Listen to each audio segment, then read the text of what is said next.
ભરૂચમાં 44 વર્ષ પછી મોરારી બાપુની શ્રીરામ કથા કબીરવડની છત્રછાયામાં મંગલેશ્વર ખાતે આગામી 4 જાન્યુઆરીથી યોજાઈ રહી છે, જેની તૈયારીઓ અંતિમ ચરણમાં છે। આ પત્રકાર પરિષદમાં મોરબી કબીરધામના પૂજ્ય મહામંડલેશ્વર શિવરામગીરી બાપુજી, જેઓ આ સમગ્ર કથા સંચાલન કરી રહ્યા છે, તેઓએ જણાવ્યું કે આગામી 4 જાન્યુઆરીથી 12 જાન્યુઆરી સુધી પવિત્ર સલીલામાં નર્મદાના કિનારે કબીરવડની છત્રછાયામાં મંગલેશ્વર ખાતે પૂજ્ય મોરારી બાપુની રામકથા યોજાશે। 4 જાન્યુઆરીએ બપોરે 2 વાગ્યાથી પોરથી યાત્રા મંગલેશ્વર કબીરધામથી નીકળી કથા મંડપ સુધી પહોંચશે તથા તારીખ 5 જાન્યુઆરીથી 12 જાન્યુઆરી દરરોજ સવારે 9 થી બપોરના 1.5 કલાક સુધી રામકથા અને ત્યારબાદ મહાપ્રસાદીની વ્યવસ્થા કરવામાં આવી છે। વધુમાં તેઓએ જણાવ્યું કે કબીરવડ મુકામે નર્મદા કિનારે પાવન તીર્થ ભૂમિમાં સદગુરુ કબીર સાહેબ 600 વર્ષ પહેલા ભૂમિમાં પધારીને તત્વ અને જીવાને સર ઉપદેશથી તેમની ચેતનાઓને જગાડી। તે પાવન ચેતનાની સ્મૃતિમાં કબીરવડનું પ્રાગટ્ય તટ માં અને જીવાના કરકમલો દ્વારા સાહેબની સ્મૃતિ લઈને આજે પણ વિશ્વના પ્રતીક રૂપે દ્રશ્યમાન છે। તેઓ વધુમાં જણાવ્યું હતું કે 117 દેશમાં કથાનું લાઈવ પ્રસારણ કરવામાં આવશે તથા 30 એકર જમીનમાં કથા મંડપ તૈયાર કરવામાં આવ્યો છે। આ કથા મંડપમાં 35 થી 40 હજાર લોકો સભા મંડપમાં કથા સાંભળી શકે તેવી વ્યવસ્થાઓ કરવામાં આવી છે। આ ઉપરાંત દરરોજ 50,000 માણસ માટે મહાપ્રસાદનું પણ આયોજન કરવામાં આવ્યું છે। જો કોઈ કે રાતે પણ ભોજન, સાંજે પણ ભોજન પ્રસાદી લેવા આવવું હોય તો તે માટે પણ વ્યવસ્થાઓ કરવામાં આવી છે તથા સભા મંડપ અને આસપાસના વિસ્તારમાં 5,000 માણસોની રહેવાની વ્યવસ્થા કરવામાં આવી છે। અને ભરૂચ કે આસપાસ ગામડાઓમાંથી જો કોઈ કે કથા સાંભળવા આવવું હોય તેઓ માટે ભરૂચ ડેપોથી 10 એસટી બસની પણ વ્યવસ્થા કરવામાં આવી છે।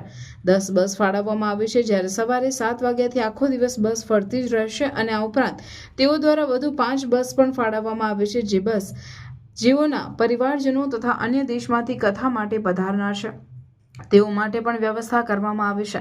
આ સાથે જ મંગલેશ્વર ખાતે ન્યૂ કબીરધામ બનાવવામાં આવ્યું છે, તેમનું પણ લોકાર્પણ પૂજ્ય મોરારી બાપુના વરદ હસ્તે કરવામાં આવશે અને આ જ કબીરધામમાં બાપુની પણ રોકાવાની વ્યવસ્થા કરવામાં આવી છે તથા કથાના મનોરથી નરેશભાઈ પટેલ, કે જેઓ અમેરિકાથી પધાર્યા છે અને તેઓ સિસોદરાના વતની છે, જેઓએ આ કથાનો સંપૂર્ણ ખર્ચ ઉઠાવ્યો છે, જેઓ દ્વારા જણાવવામાં આવ્યું હતું કે તેમના પરિવાર દ્વારા આ 10મી કથાનું આયોજન કરવામાં આવ્યું છે તથા અવારનવાર તેઓ આવા સુંદર કાર્ય કરતા જ રહેતા હોય છે। નરેશભાઈ ખેડૂત પરિવારના સંતાન હોવાથી તેઓના માતા પિતા પર નર્મદા પરિક્રમાવાસીઓને ખૂબ જ સેવા કરતા અને આજે તેઓ પણ સતત સેવા કરતા જ રહ્યા છે। તેઓએ અહીં સતત મહેનત કરી છે અને આજે માં નર્મદા અને પરિક્રમાવાસીઓની કૃપાથી તેઓ દ્વારા આવા સુંદર કાર્ય કરવાની તેઓને સતત પ્રેરણા મળતી જ રહેતી હોય છે, તેમ તેઓએ જણાવ્યું હતું। તેઓએ ભરૂચ તેવરા રોડની હાલત કોઈ નારાજગી પણ દર્શાવી હતી। સદગુરુ કબીર સાહેબને વચ્ચે રાખીને આ રામકથાનું કહે કબીર કમાલ કો દો બાતા શીખ લે, કર સાહેબ કી બંદગી ભૂખે કો અન્ન દે। આમાં કોઈ બીજો હેતુ નથી, હેતુ એક જ છે કે સંતો અને પૂજ્ય બાપુ હેતુ વિના હેત કરવા આપ સૌના વિસ્તારમાં 9 દિવસ લઈ અને આ રામકથા લઈને પધારે છે। આપ સૌ સહર્ષ આમંત્રિત છો, નિમંત્રિત છો। 3 વખત પ્રસાદની વ્યવસ્થા છે અને સાહેબના સિદ્ધાંતે કહે કબીર કમાલ કો દો બાતા શીખ લે, કર સાહેબ કી બંદગી ભૂખે કો અન્ન દે।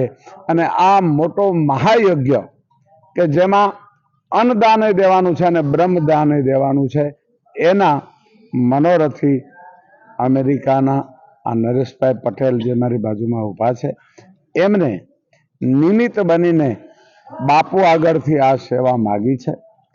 કથા તો મોરબી કબીરધામ ને યાને કે મને બાપુએ આ કથા આપી હતી, પણ આની સેવા મનોરથી તરીકે નિમિત્ત માત્ર જે આપણા નરેશભાઈ પટેલ અને આ જ વિસ્તારના છે, આ કાંઠે તમે ને હું છી, હામા કાંઠે સિસોદરા યાના વતની આ નરેશભાઈ પટેલ છે। આપ સૌ 9 દિવસ સુધી આ અખંડ મેળામાં, અખંડ અધ્યાત્મના આ એક દિવ્ય પ્રોગ્રામમાં આપ સૌ સહર્ષ નિમંત્રિત છો।